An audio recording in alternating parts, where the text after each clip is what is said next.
नमस्कार, आदाब, जय भीम, सत श्री अकाल। लोकमंच वक्तालाई के मेरे प्रिय दर्शकों, आज मैं आपको हेलो डॉक्टर श्रृंखला में स्वास्थ्य संबंधी जानकारी से अवगत करवाने जा रहा हूं।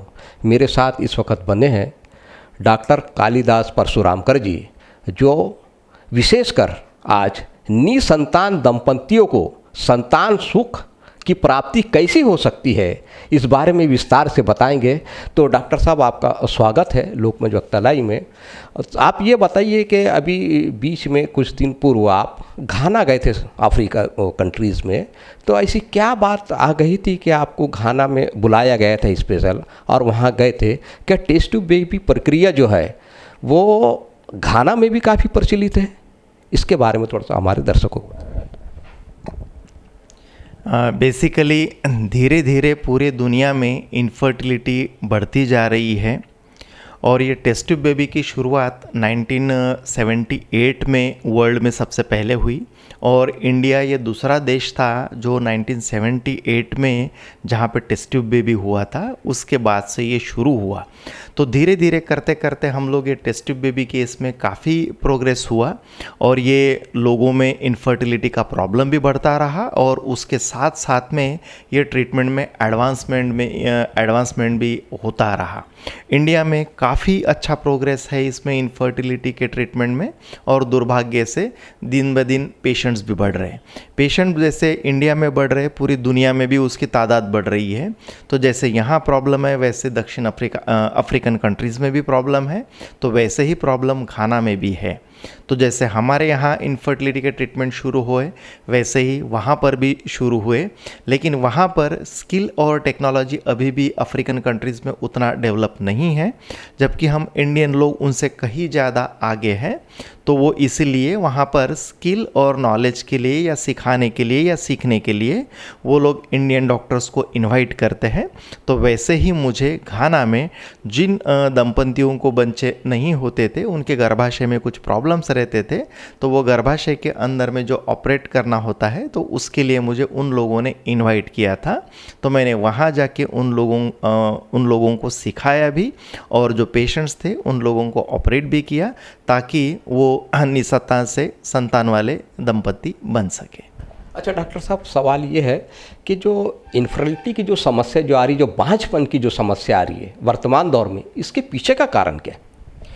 इसके पीछे का कारण ये है कि सबसे पहले बदलती जीवन शैली नंबर 1, क्योंकि पूरी दुनिया में जीवन शैली बदल रही है, खान पान, रहन सहन, सेडेंट्री लाइफस्टाइल, तो ये सारा एक कारण ये है। दूसरा, शादी देर से करना, जिसको हम लोग लेट मैरिजेस बोलते हैं, तो दूसरी वजह यह है। तीसरा, शादी करने के बाद भी बहुत सारे लोग सही उम्र में ये नहीं करते, तो देरी हो जाती है, तो ये मेन वजह है।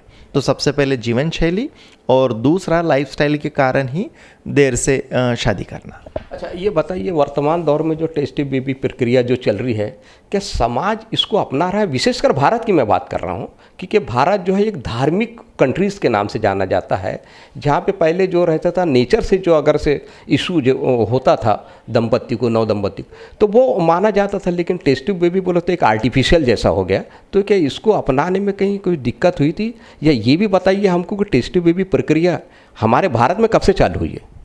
हाँ, टेस्ट ट्यूब बेबी की प्रक्रिया अपने भारत देश में 1978 में सबसे पहले डॉक्टर सुभाष मुखर्जी ने स्टार्ट किया था, कलकत्ता में, वेस्ट बंगाल में। तब से अपने यहाँ पे इंडिया में ये टेस्ट ट्यूब बेबी की प्रक्रिया चल रही है। और लोगों की अगर धारणा है कि टेस्ट ट्यूब बेबी मतलब आर्टिफिशियल, ऐसा कुछ नहीं है। टेस्ट ट्यूब बेबी मतलब इसको हम लोग ART बोलते हैं। मतलब ART का फुल फॉर्म है असिस्टेड रिप्रोडक्टिव टेक्नोलॉजी। मतलब रिप्रोडक्शन को टेक्नोलॉजी द्वारा हम लोग असिस्ट कर रहे हैं, क्योंकि स्त्री बीज पुरुष बीज गर्भाशय ये किसी भी फैक्ट्री में नहीं बनता।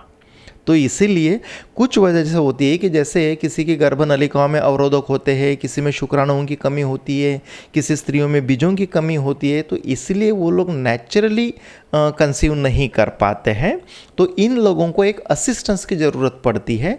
तो ये टेक्नोलॉजी के थ्रू हम लोग असिस्ट करते हैं और उससे हम लोग उनको प्रेगनेंसी रखने में मदद करते हैं और उनसे फिर उनको बच्चे होते हैं। अच्छा, ये बताइए कि जो बांझपन की जो समस्या है, विशेषकर पहले दौर में जो रहता था, ये स्त्रियों में काफ़ी पाई जाती थी। क्या ये बांझपन की समस्या पुरुषों में भी पाई जाती है? हाँ, ये बहुत बड़ा अपना गैर समझ था कि बांझपन की समस्या सिर्फ स्त्रियों में होती है और पुरुषों में नहीं होती, जबकि ये पहले भी पुरुषों में होती थी, लेकिन पुरुषों की जांच ही नहीं हुआ करती थी या फिर स्त्री को ही दोषी माना जाता था, जबकि नेचर ने सबको समान बनाया है, चाहे वो स्त्री हो या पुरुष है। आज हम जब दोनों की जाँच करते हैं, स्त्री पुरुष की, तो ऑलमोस्ट 50-50% दोनों तरफ प्रॉब्लम है। तो ये दोनों तरफ एक समान प्रॉब्लम है, स्त्री और पुरुष दोनों में। अच्छा, तो ये बताइए कि डॉक्टर साहब, ये नागपुर शहर में ऐसे टेस्ट ट्यूब बेबी के कितने सेंटर होंगे, और आप इसमें ये फील्ड में यानी कब से इन्वॉल्व हैं? नागपुर शहर में टोटल अभी तक कम से कम 30 test tube baby centre Nagpur में काम कर रहे हैं, और मैं टेस्ट ट्यूब बेबी सेंटर में 2008 से काम कर रहा हूँ ये दो टेस्ट ट्यूब बेबी की प्रक्रिया में। अच्छा, ये बताइए कैसा क्या है यहाँ पे, जिस वक्त नव दंपति आते हैं अपनी संतान सुख के लिए, जब आपके पास आते हैं और उनको न्यू बेबी जब मिल जाता है उनको, तो ये कैसा महसूस, आपको कैसा महसूस होता है और वो कैसा महसूस करते हैं? हाँ, यहाँ पर जितने भी दंपत्ति आते हैं जिनको बच्चे नहीं होते, सबसे पहले तो बहुत बड़ी आशा के साथ में आते हैं, और जब उनकी आशा ये पूरी होती है, जब वो प्रेग्नेंट होते हैं या फिर जब वो बच्चे को जन्म देते हैं, तब सही में जितनी खुशी उन दंपत्तियों को होती है, उतनी खुशी हमारे स्टाफ और हमको भी होती है, क्योंकि ये एक दिन का ट्रीटमेंट नहीं होता है, ये ट्रीटमेंट 3-4-6 महीना चलता है, उसके बाद 9 महीने का प्रेगनेंसी चलता है। तो ये साल 1.5 साल के इसमें हम भी उनके साथ में इतने जुड़ जाते हैं, और इसलिए जब उनके घर में खुशी होती है तो उतनी ही खुशी हमें भी होती है। अच्छा, ये बताइए, अभी अभी आप घाना से भी आए हैं, तो आपका वहाँ का अनुभव कैसा लगा? क्योंकि पहले से ये प्रचलित है कि अफ्रीका वाले भारत का काफ़ी रिस्पेक्ट करते हैं वहाँ के, तो आपने कैसा महसूस करा वहाँ पे? हाँ, अफ्रीकन लोग, मतलब घाना के लोग, अफ्रीकन और घाना के लोग सही में भारत के लोगों की बहुत ज़्यादा रिस्पेक्ट करते हैं। तो मैंने यही सोचा कि ये रिस्पेक्ट क्यों करते हैं, तो वो जहाँ तक मुझे यही लगा कि सबसे पहले वहाँ पर अंग्रेज, पोर्तुगीज और फ्रेंच, वो लोग अफ्रीका में भी शासक रहे हैं, हमारी तरफ भी वही रहे हैं, और फिर अपने महात्मा गांधी जी अफ्रीका में गए और उन लोगों के साथ में खड़े होकर वहाँ पे उनके दूसरों के साथ में वो लोग लड़े उनके लिए, उनके अधिकारों के लिए। तो इधर भी भारत में भी लड़े और वहाँ पे भी लड़े, तो शायद ये एक वजह है। और दूसरा, उसके बाद भारत और अफ्रीकन लोगों के रिलेशंस हमेशा अच्छे रहे हैं, और दूसरा, हम लोग हमेशा उनको किसी न किसी तरीके से मदद करते रहे हैं, तो इसीलिए वो लोग इंडियन लोगों की बहुत ज़्यादा रिस्पेक्ट करते हैं। अच्छा, आपने घाना में ऐसी कुल कितनी शल्य क्रियाओं को अंजाम दिया है, जो ऑपरेशन वहाँ पे करे है? अच्छा, टोटल कितनी क्रिया वो करे ऑपरेशन? मैंने वहाँ पर 3 दिन में 35 सर्जरीज की है, 35 की है। अच्छा, तो अच्छा, ये बताइए डॉक्टर साहब कि भारत में टेस्ट ट्यूब बेबी से जो प्रक्रिया जब से चालू हुई है, तो अपने यहाँ देश में, भारत देश में टेस्ट ट्यूब बेबी कितने हुए होंगे, इसकी जनसंख्या एक अप्रॉक्सीमेट है सर? अभी तक तो अंदाजन 50 लाख से ऊपर तो बिल्कुल हुई होगी, क्योंकि 1978 और आज हम बात कर रहे हैं 2025 में, और इतने सारे सेंटर्स और इतने सारे डॉक्टर्स के साथ में ये संख्या 50 लाख के ऊपर है। अच्छा, आने वाले दिनों में जिस तरीके से पोल्यूशन का जो बिगाड़ हुआ है और लोग आपाधापी के दौर में जी रहे हैं, भाग दौड़ है, 2 पैसे कमाने के लिए रात दिन भाग रहा है, तो ऐसी सूरत में क्या ये टेस्ट ट्यूब बेबी प्रक्रिया जो है, ये इसको और रिस्पांस मिलेगा आगे? हाँ, ये बदलती जीवन शैली के कारण ये जो प्रॉब्लम हो रहे हैं, और दिनों दिन हमारी जीवन शैली और भी ख़राब होते जा रही है।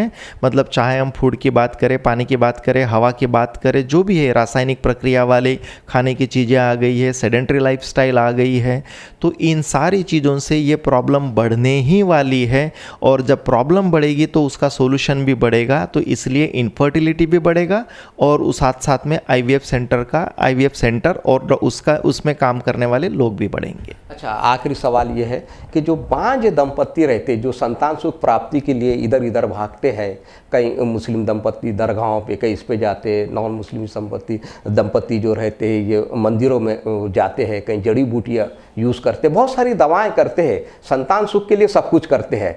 तो ऐसे जो जोड़ा जो है, ऐसा जो युगल जो है, नवदंपति जो औलाद से महरूम है, इसके लिए आप क्या संदेश देना चाहेंगे? क्या ये टेस्ट ट्यूब बेबी काफ़ी सरल, सुलभ और कुछ आसान है, बिल्कुल एफोर्डेबल है ये? इसमें मेरा कहना यही है कि इसमें दो ही चीज़ होती है, एक विश्वास और एक अंधविश्वास। हर आदमी को, दंपत्ति को, जो भी उनके भगवान जो भी होंगे उनके ऊपर में विश्वास ज़रूर होना चाहिए, लेकिन अंधविश्वास नहीं। तो इसीलिए जो अंधविश्वास का सहारा लेके जो लोग काम करते हैं वो लोग आखिरी में निराशा ही पाते हैं। और ये जब ठीक है 50 साल पहले ये सारी चीज़ें नहीं थी, लेकिन आज ये सारी चीज़ें, सुविधाएं हमारे पास में उपलब्ध है। तो ऐसे दाम्पत्यों को मेरा आह्वान रहेगा कि वो इन सारी चीज़ों का अपने फ़ायदे के लिए उपयोग कर सकते हैं, जिससे वो माँ बाप बन सकते हैं। तो ये थे मेरे साथ डॉक्टर कालिदास परशुरामकर जी, जो मातृत्व हॉस्पिटल उसके संचालक है। ये हमें साहब ये बता रहे थे कि वर्तमान के दौर में, आपादाबी के दौर में जो पोल्यूशन का बिगाड़ आया, खान पान में जो बिगाड़ आया, उसके वजह से बांझपन की जो समस्या है वो काफ़ी उग्र रूप ले रही है, जिसके कारण संतान सुख का प्राप्ति नहीं हो पा रही है। ऐसे में अगर टेस्ट ट्यूब बेबी प्रक्रिया को अगर नवदंपति या शादीशुदा जोड़ा अगर अपनाता है तो आने वाले दिनों में वो बआसानी संतान सुख पा सकता है। तो मैं अब अपने कैमरामैन के साथ विदा लेना चाहूँगा। जय भारत, जय संविधान, जय लोकतंत्र, जय सेवा।